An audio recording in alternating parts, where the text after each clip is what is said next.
Happy Wednesday, everyone, and welcome back to another episode of Trading the Markets with Kris Bullock, aka Blasto Plas. Remember the 5th of November, which is today. And oh boy, we need a Trading the Markets episode based on what the markets are doing. So on today's show, we're going to be talking government shutdown. We're going to be talking liquidity. We're going to take a look at the Dixie, some liquidity heat maps. Look at what the ETFs have been doing as well. What Bitcoin needs to do to shift us from fear to greed. And of course, we'll be looking at a bunch of charts and taking your questions live. So if you have any questions, please drop them in the live chat on X or on the platform. We'll get to as many as we can. Now, before we get into it all, I do want to remind you all that the crypto gathering is coming. We are going to be having our annual crypto gathering on January 22nd. 2026. And right now we have an early bird special going on with tickets. So be sure to grab yours now before the prices go up. So head over to realvision.com/crypto gathering for more details. Without further ado, Kris, how you doing today? Doing very well, thank you. Happy to be here. Yeah, we're happy to be here. The markets, well, yesterday was quite a day, so it's timely that we're on right after what we saw yesterday. So, Kris, why don't we dive right into it? What are we looking at? How are we going to go from fear to greed? Let's talk about it. Yeah, yesterday was definitely pretty ugly for sure. I think really in the end, this continues to be just a story about the government shutdown and about liquidity. I mean, that's really what's driving everything right now. You know, I mean, from the economic side of things to the technicals of the charts to all of the assets themselves. It's all just, we're all waiting for the government shutdown to end and the sort of liquidity pipes to get turned back on, basically. And I think we are seeing signs that you know, positive signs that the worst of it might be over. At least I'm generally cautiously optimistic. It's kind of funny with the charts in a way. Like, we'll definitely look at the charts and look at the technicals, but to a large degree, they don't really matter right now because, again, it's all just hinging on what's going on with the sort of economic side of things. But of course, we'll look at them anyway, and we can at least see maybe what charts look the healthiest out of the bunch, and that's certainly useful. I think I wanted to start with the dollar index, the Dixie, because the dollar index and liquidity, which I keep on a combined chart here. The candles themselves are the dollar index, and this yellow line is sort of this aggregated global M2 liquidity indicator. And we can see that it's been basically flat, if not even rolling over a little bit. Meanwhile, the dollar index has been creeping up. It's definitely, I would say, well and truly out of this downtrend and has reversed and is now in an uptrend. It's kind of right at a bit of a resistance level based on this previous peak here. And we can see some numbers stacking up here. These are DMARC indicators. We're at a 6 right now, and we know a 9 is a bit the magic number here in terms of like predicting a bullish reversal or bearish reversal, excuse me. But you know, essentially, we're going to see the dollar tick up when liquidity is tight. And this makes total sense because basically when liquidity is tight, that means the order books are thin effectively. And so there's a lot more volatility in all asset classes because there's not enough liquidity to absorb all of the buying and selling action. And so when liquidity is low, that means volatility is high. And when volatility is high, that means they flock to safe havens like the dollar that isn't going to be swinging wildly. So that's why we see the dollar going up corresponding to effectively liquidity going down. Not really a surprise at all. But at the same time, yes, this is a trend to be sure, but we know that as soon as we get an announcement or something happens with the government shutdown ending, it's not going to matter what these technicals say. Things are going to reverse, you know, for sure. Risk is going to be back on, liquidity is going to be back up. As soon as liquidity ticks back up, all that money is going to come back out of the dollar and go back out into risk assets. So it's like, yes, this is important to look at in the moment, but also it doesn't matter, like I said, you know.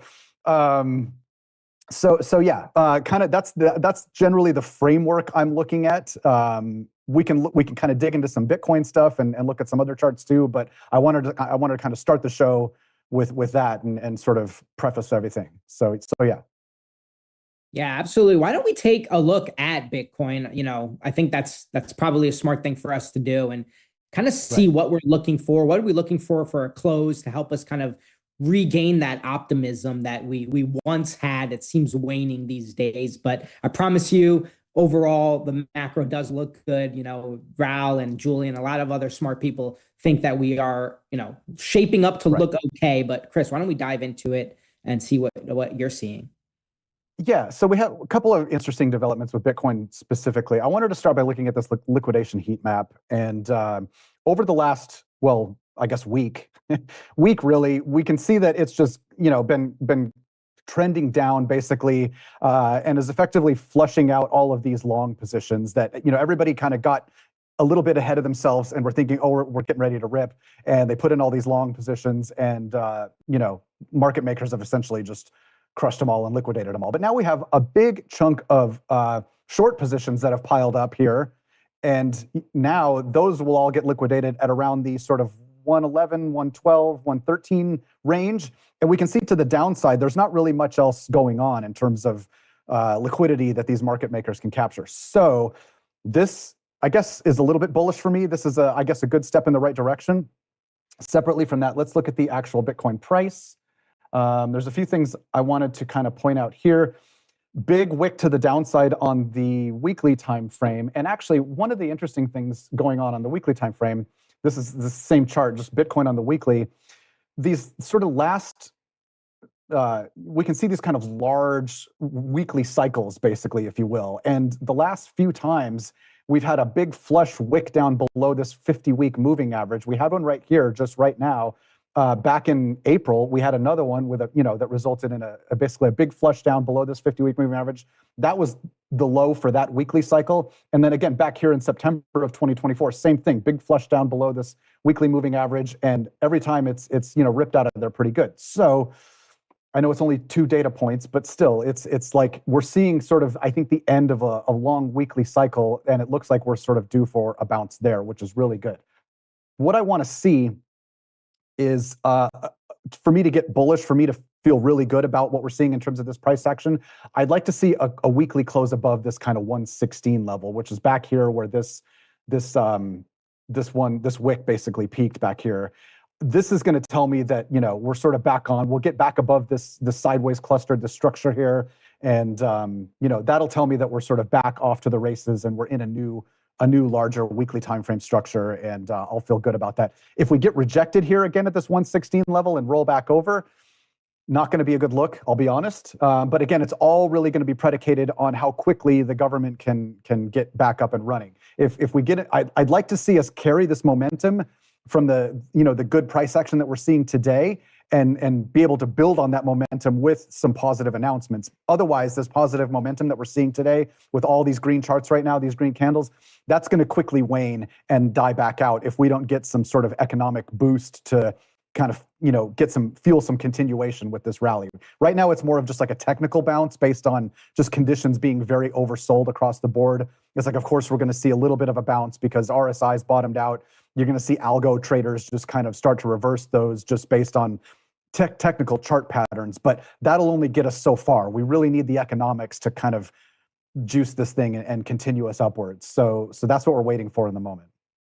So I want to take this question. I know we kind of talked about what we want to see from Bitcoin, but I want to take this question from Benedict Michelle on the RV website here, kind of thinking about what that downside could look like if we do get rejected, and maybe how low we could go for Bitcoin. So, hi, Kris. The mainstream media is talking about a major downturn in crypto and Bitcoin falling to at least 85,000.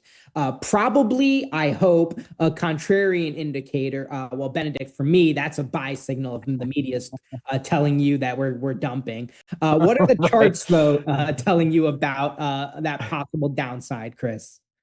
It's funny to say that because like maybe the mainstream media is saying that, but like none of the real juicy macro experts that we follow on X, none of those people are saying anything like that. But I mean, let's look at, okay, where is 85,000? Let's just kind of draw a line here and see what that would look like on the chart, and then we'll kind of get some technical insight on that.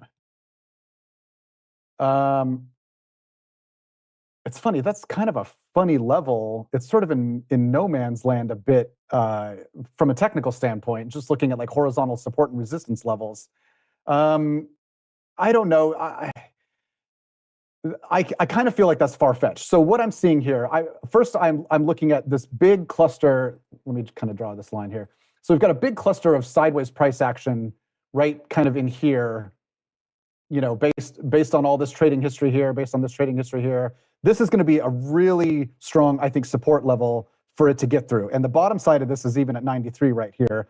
If it does break down below that, sure, I guess 85, although it's funny, I would first look at like this peak here.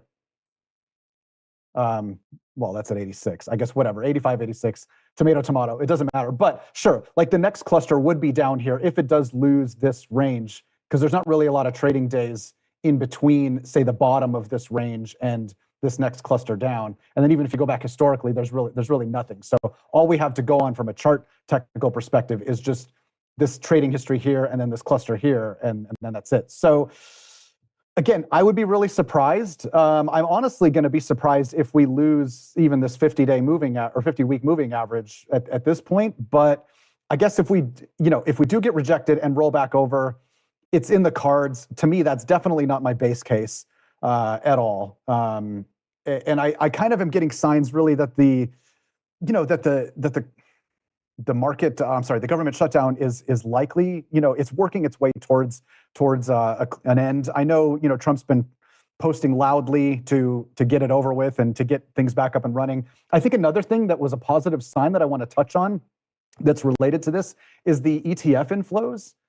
And so for both Bitcoin and Ethereum, October saw net inflows, and pretty decent net inflows, in fact, for Bitcoin, like 3.4 billion, not its best month, but also definitely not its worst month either. And then for Ethereum, also not a negative month. So even though the prices themselves, the spot price for both Bitcoin and Ethereum closed in the red for the month of October, institutions were buying. Like institutions were buying the dip effectively, which is telling us that, they're the smart money. It's a bit of a bullish divergence, even you could call it. I think it's clear that they're not hung up on this false notion of like a 4-year cycle top right now. They're certainly not panic selling. We're not seeing institutions dumping their accounts. We're not seeing them get liquidated like, on perp dexes like retail is. They're quietly accumulating right now over the last month. So meanwhile, the rest of us were panicking, they were buying. I think that's a really good sign. I think that's a sign that, this isn't likely to roll over too much more because there's clearly an institutional bid at around these levels. So again, also bolstering the idea of why this isn't my base case. So yeah, I mean, obviously we'll see what plays out, but I'm feeling generally, I guess, pretty cautiously optimistic right now. Well, that's good, and also, you're mentioning those ETF inflows being very positive, and also, kind of underscoring all of that. ETH quietly hit a volume record with hit a stable coin volume record of $2.8 trillion recently, while tokenized treasuries went up to 8.63 billion. So that real world adoption is definitely coming. Like you said, the institutions are not shying away. So definitely some positivity that we can take from it. So Kris, I do want to, before we kind of end here, I do want to talk about some charts at least. And I actually want to take this one and take a comment from Chamber of X in our Discord here on Pengu. So he says, Pengu is stupid cheap right now. If you had told me I'd have a chance to buy it 15 months ago, I would have thought you were crazy. Can't see this one going away. Probably one of the better risk versus reward memes quotes out there right now. Fundamental business that creates content continuously, always getting their names out there to normies, and eventually that's going to pay big dividends. So why don't we take a look at that Pengu chart here and see if Chamber of X is yanking our chain, or if he has a point here. I think he's spot on. It's funny. I had called out this support level, I think on the Monday show based on this previous peak here, and then it bouncing as support back here. And it's funny. It kind of wicked. It technically closed below it yesterday, but it's back up above it now. If you kind of look at it on a weekly time frame, It's essentially just a wick down below, but it's holding support at this same level. So I agree. And we've got a DMARC 13 here on the daily, which I think we know is a good setup here too. So it's showing, it's definitely very oversold. It's sitting at a perfect buy level. I think that's just, a perfect support level. And I totally agree. And I do think we've talked about this numerous times and in previous shows, why we think Pengu is a good bet going forward. It's definitely unique amongst other meme coin classes, or other meme coins rather. And it's got a lot going for it, like you said. So yeah. Yeah, absolutely. Well said, Chamber of X. And that's definitely one I think we should maybe look at for an opportunity of something that can definitely come out of this on a rocket ship once we turn for the better here in this market. So Kris, I want to kind of throw it to you. Anything we should think about kind of as we head into this weekend, or before we see each other again on Monday? Well, like I said, it's all going to come down to, really, it's going to come down to the shutdown, and that goes for everything right now. And so we're all waiting on that. And yeah, we can look at a few. Like I know on the Monday show, I identified some other support levels. It's funny, I went down through my charts this morning, and most of them kind of wicked down right at those same support levels that I identified. Let's kind of look at them real quick. We've got Ethereum. I was like, here was the horizontal level, and then it also touched on the 50-week level too, kind of like Bitcoin.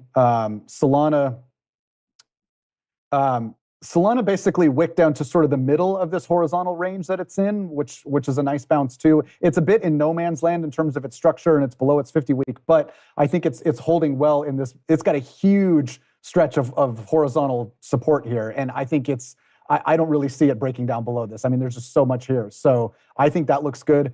SWI was another one also that, if I'm not mistaken, perfectly bounced off of its support level that I identified. Also DMARC 13 right here. So it's looking really good.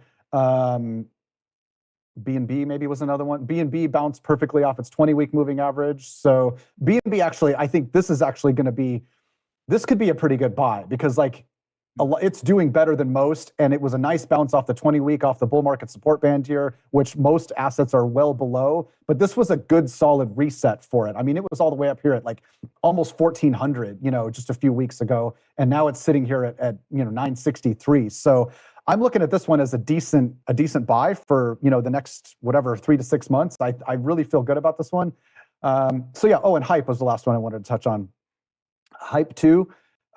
Perfectly bounced off of, wick down below its support level that I'd identified, and is well back above it now, cruising back up into its bull market support band again. Volume is still holding steady on it, and I think that this one is going to continue to outperform going forward as well. So that's what I'm seeing in terms of like good crypto asset setups. But like I said, right now in the short term, it's all going to come down to this stupid shutdown and the hose being turned back on, basically.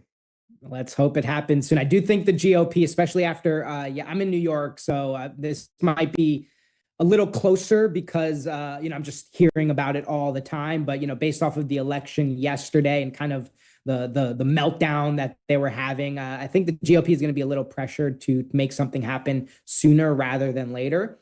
So let's hope that actually happens. Yes, that's absolutely part of it too. I think the proverbial fire has been lit, as they say. Absolutely. They need to. I mean, they need to curry the favor of the crypto community, because right now we're not very happy with where our bags are at compared to what we were promised. Right. And then also, I just want to say, man, looking at this hype chart, I honestly, if you were holding Hype right now, I wouldn't feel too like doom and gloom about it, because I mean, it's held up really well compared to like the overall market. Look, it's still above $40, and not too far off from its all-time high. So I mean, I would feel, if I were you guys and holding Hype, I would feel very good about it. Well, absolutely. And you have to remember too, with Hype, like they are making crazy money in all of this. Even those big down days when everybody's getting liquidated, they're making tons of money in fees, and they're just using that to buy back the tokens. And as an investor, that's exactly what you want. That is the perfect crypto asset to hold for that reason, So yeah, exactly. Yeah, so I think just for me, at least my takeaway here is I'm gonna go and maybe look into adding more Pengu and more hype. So that's where Yeah. I'm going to be looking for some. If you needed a trade idea, that I would look to those. And BNB also looks really good as well. So Chris, And BNB yes. does the same thing. I mean, they buy back and burn the tokens with their fees generated as well. So absolutely the same reason why it's doing as well as it is. So yeah. Well, there you have it, guys. Chris, it's been a pleasure again, as always. We'll see you on Monday while for our live TA in Discord. So if you're not a RV Connect member, please go ahead and join us so you can get access to our live show in Discord. Ask Chris some questions directly. We have a nice back and forth. It's a longer show, so we're able to do that. You can also get access to Chris's entry-level crypto portfolio, and you also get access to Joe Bland's live show and Joe Bland's equity portfolio. So a lot going on for Connect members. So if you're not a Connect member, go ahead and join us and see what it's all about there. You also, of course, get access to our Discord chat with a lot of alpha and ideas being thrown around. Until then, everyone, don't fuck this up. Have a great weekend, and we will see you all on Monday. Take care, everyone.